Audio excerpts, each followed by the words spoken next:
Ever notice how, like, the same injury can feel totally different depending on the day? Uh-huh. Like, I tweaked my back a bit gardening last week. Some days it's a dull ache, others it's like the only thing I can think Yeah, about. I've been there. Makes you wonder, right? Like, what's going on in our heads that changes how we experience pain? Yeah. Which is what we're diving into today with this PDF I found, The Psychology of Pain. Okay. Basically, it digs into how things like our thoughts and emotions, even just what we believe, can actually like turn the volume up or down on those pain signals our bodies send. Interesting. Yeah, and get this. It says you can have two people with almost the exact same injury, but their experience of that pain could be totally different. Wild. Right. So let's unpack that a bit, why that happens. Yeah, so it all boils down to this. Pain isn't just your body sending a simple message like, hey, something's wrong. It's way more than that. Okay. It's more like, think of it like a tapestry or something, woven together, not just from those physical sensations, but also our emotional responses, even social stuff gets mixed in. So it's not just about the physical feeling. Right, exactly. Now, the PDF mentions this biopsychosocial model of pain. What's that all about? Yeah, that's just a fancy way of saying that pain is influenced by this whole bunch of stuff all tangled together. Biological stuff, psychological stuff, and social stuff. Okay, so break that down for me. All right, so you've got the biological part, right? That's the actual injury, inflammation, all that. But then there's this whole other psychological layer on top of that. That's your thoughts about the pain, what you believe about it, your emotions around it. And then on top of even that, you've got the social stuff. Social stuff. Like what? Well, think about it. Your cultural background, the support system you've got, even just your past experiences with pain, all those things play a part. So like someone who grew up in a family where they were told to just tough it out, Hmm. they might react to pain differently than someone who was always told to express what they're feeling. Exactly. The way we grow up and the people around us, it all shapes how we make sense of pain and what we do about it. That's really interesting. But how does all of this actually show up in our brains? Like, say someone hurts their back picking up heavy boxes. Yeah. What's going on in their head that could make that pain even worse? Well, one thing that might be happening is something we call pain catastrophizing. Pain catastrophizing. Yeah, and this is where our minds basically start overthinking things, making the threat of the pain way bigger than it needs to be, even if the actual injury isn't that bad. Yeah. It's like our internal alarm system goes haywire, ramping up the fear and anxiety, which then actually makes the pain feel even worse. Oh, wow. So even if the situation isn't really that serious, our brain's acting like it's a huge deal. Exactly. And then, this is where it gets tricky, all that anxiety can kind of create a vicious cycle. Well, the more we zero in on the pain, the more we worry about it, the more intense it can actually become. It's like our brain's learning to be extra sensitive to those pain signals. So we're basically training our brains to feel more pain. In a way, yeah. And I bet you can guess what happens next, right? What's that? All that heightened fear, it leads people to avoid the things they associate with that pain. Like you hurt your back lifting, suddenly anytime you think about bending over or lifting something You heavy. just don't do it. Yeah, it's a really common coping mechanism. We call it fear avoidance.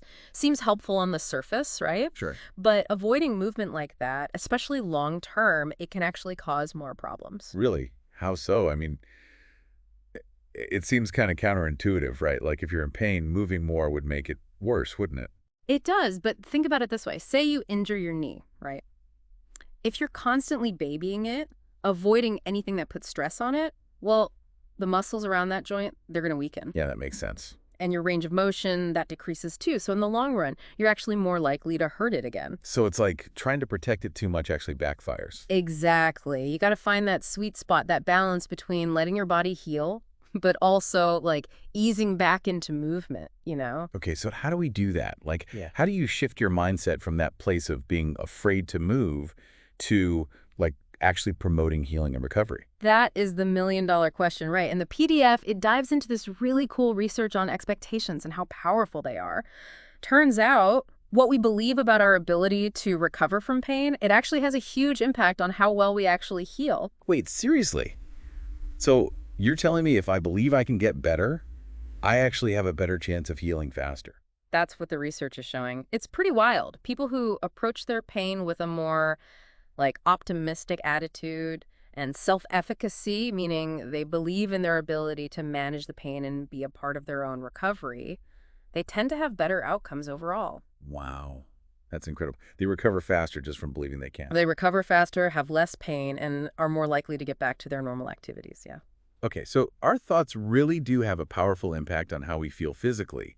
But what about when we're already dealing with other stuff, like stress at work, anxiety, or even depression? Seems like those things would make it even harder to stay positive, especially when you're trying to heal. Oh, absolutely, yeah. Any kind of pre-existing emotional distress, whether it's that chronic stress, anxiety, depression, all of that can totally amplify our experience of pain. Hmm. And it all comes down to this really complex connection between our brains and our bodies. What do you mean by connection? Like, how do our emotions physically change our pain levels? Okay, so picture this. We experience stress or anxiety, right? Mhm. Our brains, they release all these hormones, things like cortisol, adrenaline, and those are basically like the signals to our body to initiate fight or flight mode. Right, right. And that response, it's designed to help us deal with danger, like right here, right now. But when it's turned on all the time, What it's happens? like our bodies get stuck in this constant state of tension, which, you guessed it, makes us way more susceptible to pain and inflammation. It's like our bodies think there's an emergency 24/7, even when there isn't one. Exactly. And not only that, all those stress hormones, they mess with our body's natural pain relief systems. Oh, no kidding. So we're more stressed and our bodies can't regulate the pain as well. Exactly. It's a double whammy. So that makes a lot of sense, but it's also kind of discouraging, right? Like if you're dealing with chronic pain on top of all that emotional stuff, it feels like a recipe for disaster. Pain leads to more anxiety, which leads to more pain, on and on. So how do we even break free from that? Hmm. So knowing all this, is there any hope for people dealing with chronic pain? Are we just stuck with these overactive stress responses? Not at all. Actually, there's a lot we can do to get a handle on our pain. Remember, we're talking about all these different things interacting, right? So the treatment needs to be multifaceted too. The PDF, it talks about a bunch of different therapies that work, and a lot of them focus on both the physical and the psychological stuff at the same time. Okay, that makes sense. What are some of the things they suggest in the PDF? One that I find really interesting is cognitive behavioral therapy, CBT. CBT, okay, I've heard of that, but how does that help with pain? So it's all about recognizing and then reframing those negative thought patterns and behaviors that could be making the pain worse.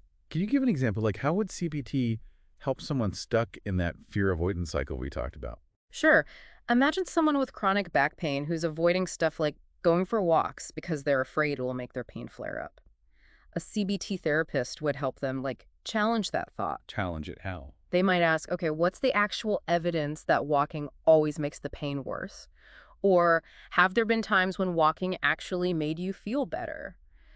Just by asking those questions, questioning those beliefs that can get so ingrained, CBT can help people develop a more, I don't know, balanced perspective on their pain. So instead of those always and never thoughts our brains latch Yeah. onto, it's about finding more middle ground. Exactly. And then, along with CBT, there are things like mindfulness, which can be really powerful for managing pain, like right in the moment. Okay, and how does that work? It's about learning to pay attention to the pain without judgment. Mm. Yeah, it's there, but you don't have to let it take over your whole experience. So it's more about like coexisting with the pain instead of constantly trying to fight it off. Yeah, you got it. And then, of course, you can't forget about physical therapy to address the actual physical parts of pain. Right, the exercises and stretches. Exactly. Those targeted exercises, they can really help improve strength, flexibility, range of motion, all of which can help reduce pain and prevent more injuries down the line. It really shows you how important it is to take that whole body approach, right?